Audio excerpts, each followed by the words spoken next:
What are some games that make you think? BioShock, mouthwashing, Amori come to my mind when I think about games that get you to think a little bit. But today I have a game that I want to talk about called The Last Campfire. It's a puzzle game. It deals with the feelings of people who are about to die and the consequences of our lives leading up to that point.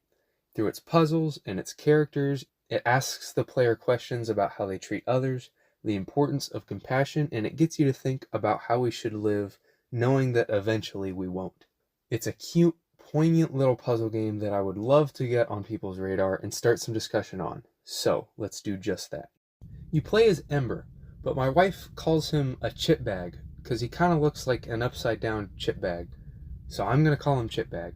Chip Bag wakes up in this in-between space where people travel through after they die but before they get to the afterlife.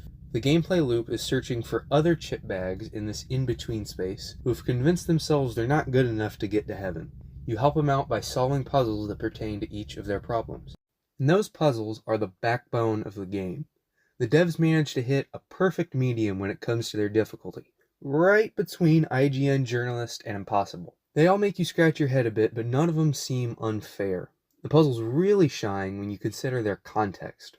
Like I mentioned, each puzzle relates to the problems of each forlorn that you find throughout the game. Say there's a forlorn that's too scared to go to the afterlife. They might have a puzzle requiring you to create a straight path to your destination. Say there's a forlorn who regrets his life because he lived it in solitude. He might have a puzzle where you build bridges to connect different islands. The puzzles and the forlorn bring this really nice, inquisitive nature to the game, where each one poses questions on how we should live and how we should help those in need. Beyond the forlorn, the only other citizens of this in-between space are its residents, who seem to just have permanently set up camp there. The game never really goes into their origins. There's a fisherman who's jealous that his frog friend is a better fisher than he is, a cook that makes the best soup ever but never believes it, and a pig who is just chowing down through the whole game. There are a handful of other residents, but these ones seem to embody the consequences of living with these attitudes. Constantly comparing yourself to others, like the fisherman, will make you miserable. Perfectionism, like with the cook, will bring dissatisfaction. And gluttony, like with the pig, will completely overtake your life.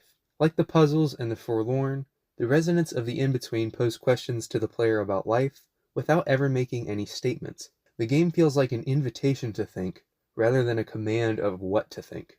And these are just a few of the ways that The Last Campfire gets your brain going. I only touched on it briefly, but this game is truly wonderful to play. It combines a really personal and philosophical message presented by its characters, with some very pleasant puzzles that get your brain to work and to take a break from the existential exercises the rest of the game puts you through. It's a piece of media that gets you to think without pushing an agenda or a particular way of thinking onto you.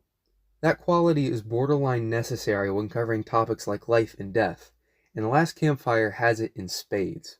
If you're able to play this game, I hope it gets you to think like I did.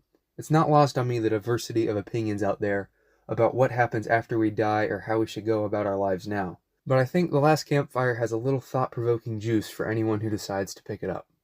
I would love to make another video on this game. There's a red chip bag that you should have seen on screen a few times now. He's a really interesting character, and a lot of what got me to think and appreciate this game comes from him. In the meantime, I want to make a video about Hollow Knight. Doom the Dark Ages would be super cool, and also Earthbound if I can ever finish it. The game's like 30 hours long. I'm halfway through, and I just can't find the time. I love it to death, though. Thank you guys very much for watching. Please like, subscribe, leave a comment down below. Game requests or feedback or discussions about The Last Campfire are more than welcome. With that, it is time for me to head out.